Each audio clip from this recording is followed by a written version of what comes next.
Did you realize a trade war could have war crimes? Well, meet Doug Ford, the war criminal.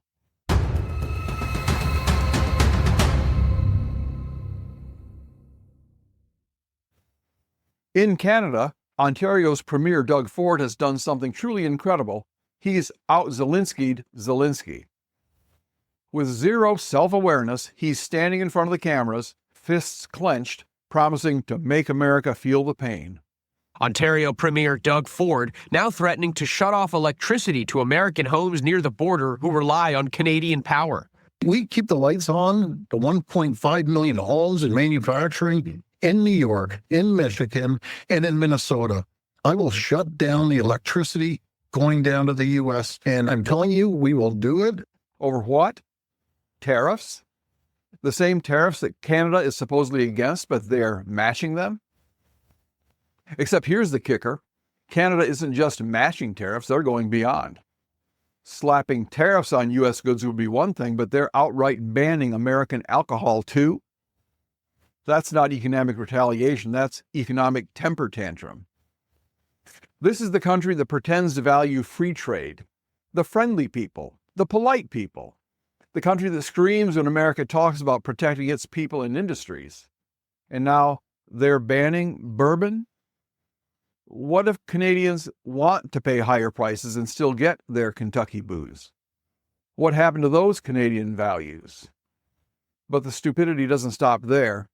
Ford has found the one export Canada sends to the U.S. that isn't hit with tariffs, electricity, and decided that's what he'll cut off. Why would he do that?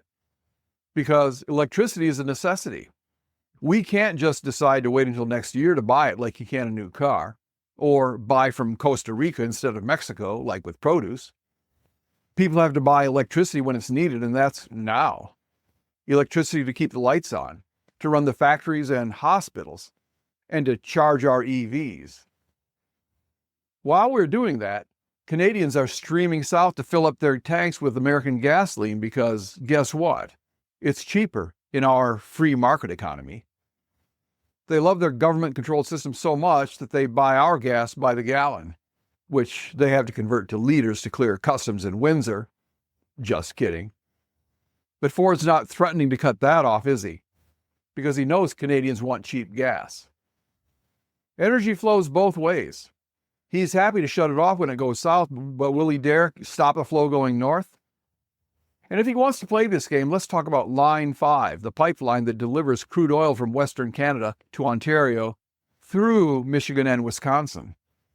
The same pipeline that Michigan's Governor Gretchen Whitmer wants to shut down. Should the U.S. let her?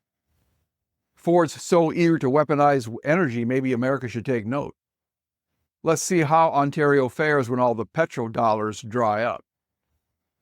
And what is he retaliating against?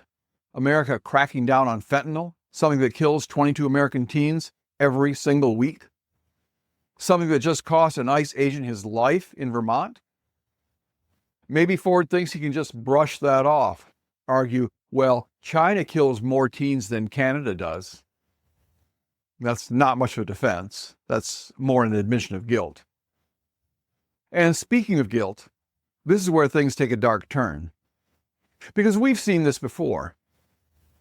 The International Criminal Court declared that cutting off electricity to Gaza is a war crime, even when Israel was providing it for free to its enemies. So what does that make Doug Ford?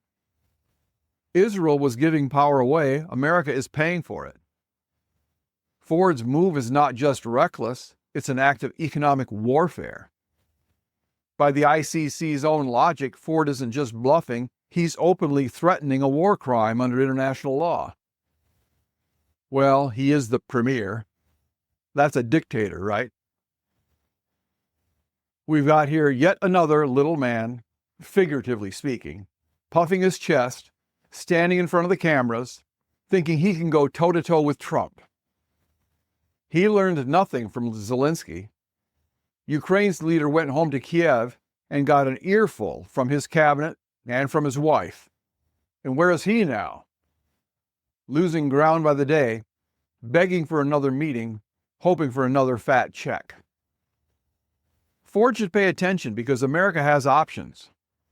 America has resources. And America doesn't lose these fights. A real leader wouldn't be standing at a podium, chest out, making drastic threats. A dictator would do exactly that, but a real leader would be at the table negotiating for the best deal for his people. But Ford isn't doing that because this was never about trade, never about tariffs.